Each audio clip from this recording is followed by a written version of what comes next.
Proclamación del Santo Evangelio según San Lucas. Muchos han tratado de escribir la historia de las cosas que pasaron entre nosotros, tal y como nos las transmitieron los que las vieron desde el principio y que ayudaron en la predicación.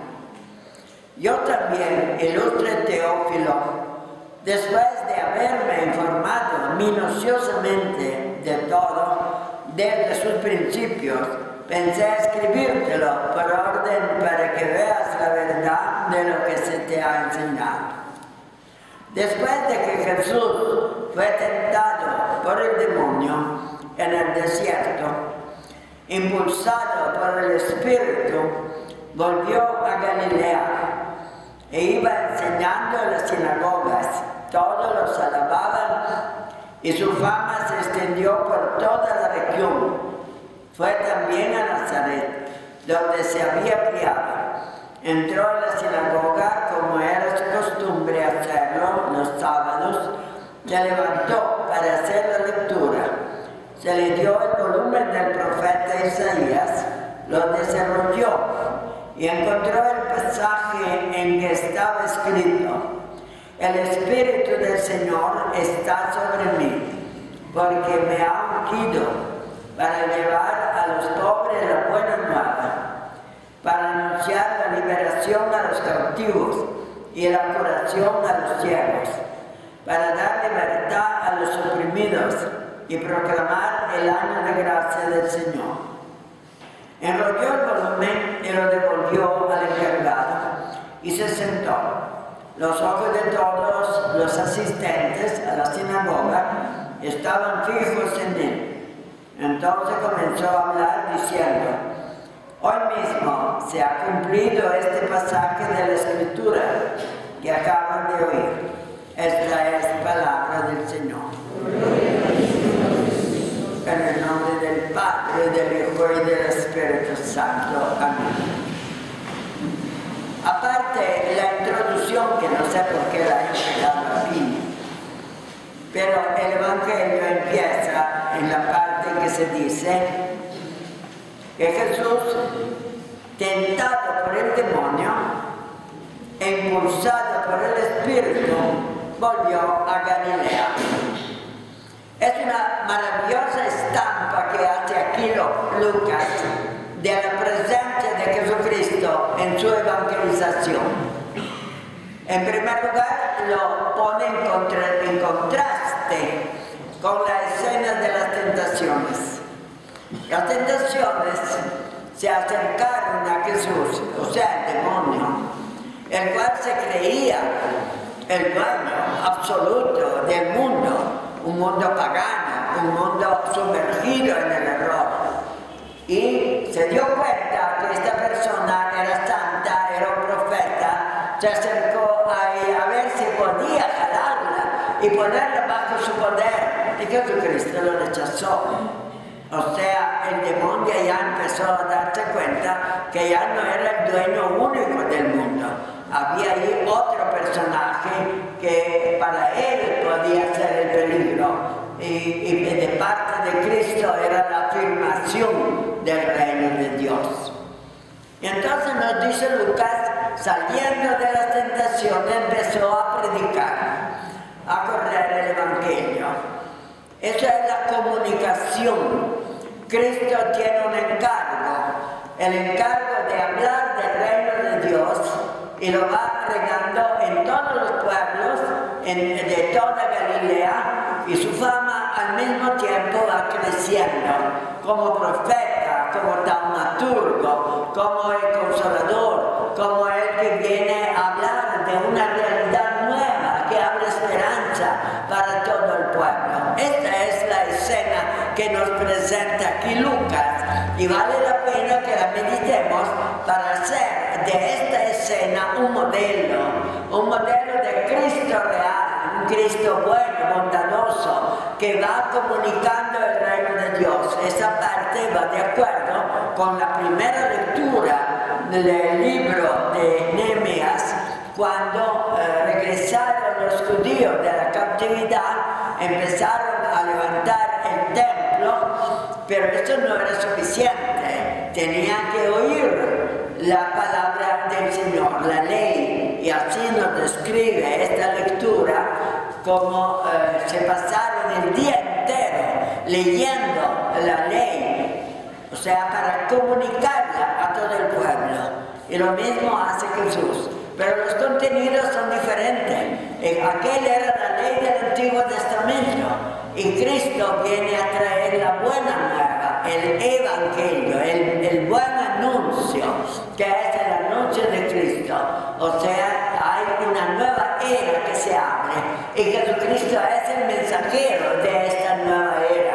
Por eso que este breve párrafo de San Lucas es sumamente básico, importante, para que nuestra vida se modele sobre la de Cristo. Si Cristo está evangelizando, es decir, comunicando la palabra del Padre, el anuncio de esta nueva era, eso es lo que nos interesa. Ese es realmente el centro de nuestra fe. A través de él tenemos comunicación con el Padre, podemos tener acceso a la mente de Dios a través de ese mensajero que Él nos ha mandado. La segunda escena es la cita de Isaías, en la cual se dice que el Espíritu del Señor está sobre mí, porque me ha ungido para llevar a los pobres la buena nueva, para anunciar la liberación a los cautivos, la curación a los ciegos, para dar libertad a los oprimidos y proclamar el año de gracia del Señor. Ese parágrafo de Isaías, del capítulo 61 de Isaías, o sea, el último Isaías, es un capítulo de anuncio alegre. Ha venido un nuevo reino, pero ese reino de que habla Isaías es doble. Uno se refiere a lo inmediato del pueblo judío, pero aquí Jesucristo lo lee en otra clave. Este parágrafo es de ahora, y el Espíritu Santo que inspiró a Isaías ahora es el que realiza en el tiempo, en el presente, esta realidad nueva de que Dios manda a su mensajero y hay que escucharlo. En este parágrafo, Jesucristo se declara Mesías, o sea, Él se declara el enviado del Señor para liberar a los sufrimientos en la vida. El mundo estaba dominado por el mal.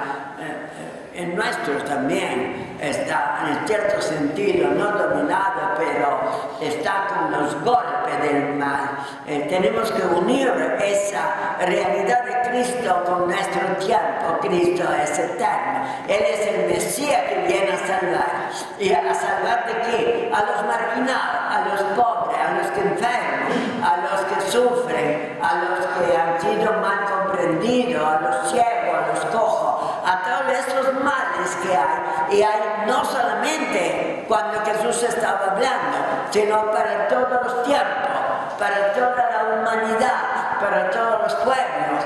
O sea, el nuevo mensaje que trae Jesucristo por el encargo del Padre es un mensaje para todos los que van a creer en Él. Y aquí tenemos la presencia del Hijo de Dios en la tierra, porque Él es el ungido. Él se declara Mesías. Mesías es el Cristo, es decir, el ungido por Dios. Pero ungido ¿para qué? Para remediar a todos esos males que agobian la humanidad, están apenando y siempre tenemos entre nosotros. Esta es una misión futura, pero presente para todos nosotros, porque eso se va realizando a lo largo de los tiempos. Jesucristo sigue liberando, Jesucristo sigue predicando la caridad, Jesucristo sigue atendiendo a los enfermos, a las personas marginadas, para que tengan esperanza, para que salven, porque tienen que ser rescatadas de esta miseria temporal para que domine la gracia. Por eso que está predicando también el año de gracia gracia del Señor, o sea, la intervención de una gracia de Dios que santifica, que da alegría al ser humano. Entonces, escuchando ese mensaje, empezamos a entrar dentro de la mente de Cristo para que vivamos este reino de Cristo y lo transformemos en nuestra vida. Esa piedad a los pobres, a los que sufren, a los heridos, a los que tienen defectos, a todos ellos, que es una realidad que se extiende a través de los tiempos. Jesucristo dice, hoy el Espíritu del Señor está sobre mí. El Espíritu es el Espíritu Santo, el que transforma la humanidad. Pero esa palabra en su contenido encierra el nuevo mensaje. Aquel de Nehemías era el Antiguo Testamento. Esta es el nuevo, una nueva luz, una nueva esperanza, una fe que puede penetrar dentro de la humanidad, transformarla y santificarla. Ese es el mensaje contenido en las palabras del profeta y que Jesucristo se la va apropiando después. Entonces, cuando él cierra el volumen de Isaías y todo el mundo está fijo sobre él, dice, hoy mismo se ha cumplido este pasaje de la Escritura. En ese momento él se declara Hijo de Dios, él se declara Mesías, porque esa profecía del nuevo reino ahora es verdad, ahora es una realidad. Pidámosle a Dios poder penetrar en este misterio de Cristo cuando Él ya se está revelando aquí en su propia tierra, en su propio pueblo de Nazaret, donde lo habían visto un niño tranquilo, sereno, obediente en su casa, y ahora lo ven investido por el poder de Dios. Y entonces hay que abrir el corazón. Y la gente lo aplaudía, la gente se entusiasmaba. Era de su propio pueblo, pero ya el Espíritu Santo la había transformado, la había elevado y la había abierto a esa presencia de Dios. Pidámosle al Señor poder aumentar nuestra fe, contemplando la belleza de ese discurso de Cristo que viene a traernos la liberación. Esa es la palabra básica, liberar del mal, liberar del defecto, liberar de la marginación, para que sembremos nosotros la justicia. Es un llamamiento a cada uno de nosotros para seguirlo en ese camino de transformación. Alabado sea Jesucristo.